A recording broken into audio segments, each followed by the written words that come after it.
আসসালামু আলাইকুম। আমার নাম মোহাম্মদ হাফিজুল ইসলাম। আমার বাসা এখান থেকে 1 মাইল হবে দূরে, ইস্কাপাড়া 5 টাকা আর কি। এখানে 25 বছর থেকে ব্যবসা করি। না, আগে আমার বাবা করে গেছে, এখন আমি করি। ওই আমার বাপের বিজনেস থেকে আমি করতেছি। আমার ছিল, আমার বাপ যেহেতু করেছে আমিও করতেছি, আমার বাবার পরিবারে আমিও করতেছি। এখানে মাছ আছে চট্টগ্রাম থেকে আসে, খুলনার থেকে আসে, এবং সোদপুরের যে মহাজনগুলো আছে ওরা কোথা থেকে নিয়ে আসে সেটা তো আমরা সঠিক বলতে পারি না। দোকান থেকে আমরা কিনে আনি, আর ওরাও চট্টগ্রাম থেকে নিয়ে আসে, আমরা এখানে কিনি নিই জলঢাকায়। এখানে মহাজন আছে, আড়ত আছে, এখান থেকে আমরা কিনি নিই। শুকটি আমাদের মনে করেন 20-30 এরকম হবে। এখানে বড় ভেটকি, বড় বদুলেলি অথবা পোয়া মাছ এদের বলে, 100 এবং চকলেট, বিভিন্ন প্রকার মাছ এখানে চলে। আমি সকাল 9টার থেকে 11টা-12টা পর্যন্ত দোকানদারি করি। আমি একাই থাকি।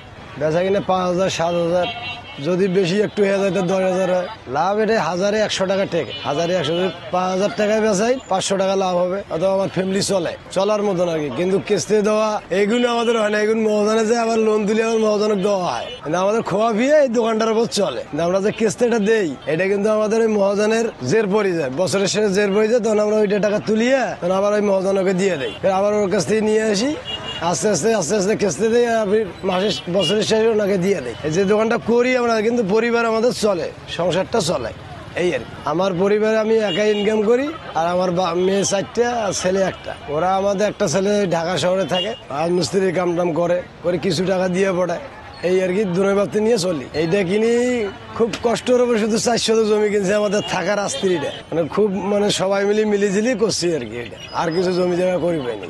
বিজনেসের এরকম কি জমি শুদ্ধ, এটা যদি মনে করেন ব্যবসা বাণিজ্য একটু মোটা থেকে করতাম, পাইকারি মাল সেল দিতাম, অনেক মনে করেন বড় মহাজন হইতাম, তাহলে একটু উন্নতি হইতো আমাদের। কিন্তু এখানে যে খুচরা মাল বেচাই, এখানে দিন হাজুরা হয়ে যায়। একটু মনে করেন যে ওই যা 5-10 হাজার টাকা বেচাই, 5,000, 7,000, 6,000, এই মনে 500-600 টাকা ইনকাম হয়। এটা দিয়ে আমাদের সংসার চলে। কিন্তু আমাদের 5 শতক জমি কিনবো এবং 10 শতক জমি কিনবো, এই ধরনের আমাদের ক্যাপাবিলিটি নাই। এটা খুচরা বিক্রি তো হয় না, যার দিন মিলেই দিন খাই। কিন্তু আমাদের পরিবারে যেটা চলে এইটা আমাদের আর কি, পরিবারটা এই দোকানখানের মধ্যে চলা যায়। এখানে কোনো ব্যবসা করতে অসুবিধা নাই। আর দিন গেলে আমাদের কেউ হুমকি দেয় না। সরকারের যা ট্যাক্স দেয় মনে করেন 5 টাকা 10 টাকা, ওটা বছরের শেষে একটা ইনকাম ওনাকে দিয়ে দেয়। আমার দোকান ভাড়া দেওয়া লাগে না।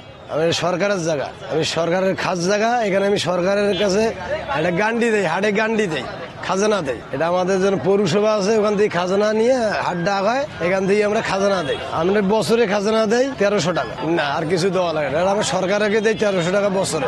না, এগুলো আমাদের কাছে আসে না। বিদ্যুৎ দেয় 20 টাকা দিন, 2টা ভাল জ্বলে 20 টাকা দেয়। আমার দোকানের ঠিক না বলতে, এটা 0 পয়েন্ট, বাজারটা 0 পয়েন্ট এবং উপজেলা রোড। এটা উপজেলা রোড, আর উপজেলা রোডের ড্রেনের সাথে আমার দোকান, এবং আমার এই জায়গাটার নাম হচ্ছে 0 পয়েন্ট রোড, কাঁচা বাজার। ঠিক আছে, তার মাঝখানে শুক্তির দোকান। দর্শককে বলতে চাই যে তারা আরো ভালো ভালো শুক্তি আছে, আসি খাবে, আমাদের সংসারে উন্নতি হবে।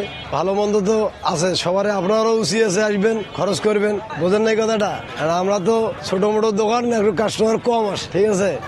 আমাদের কাস্টমার যদি মন চায় আসবে আমাদের কাছে, আমরা ভালো ভালো মাল বিক্রি করবো, দোকান উন্নত করবো। ভবিষ্যতে কি করবো, আমার যে বাল বাচ্চা আছে বিয়ে শাদী দেবো, আর যা পেটে ভাত দেবো, এই আর কি। আমাদের বড় হওয়ার কোনো উন্নতির দরকার নেই। যা আল্লাহর কাছে চাই, আল্লাহ যেটা খোয়ায় এটা আল্লাহর কাছে শুকরিয়া।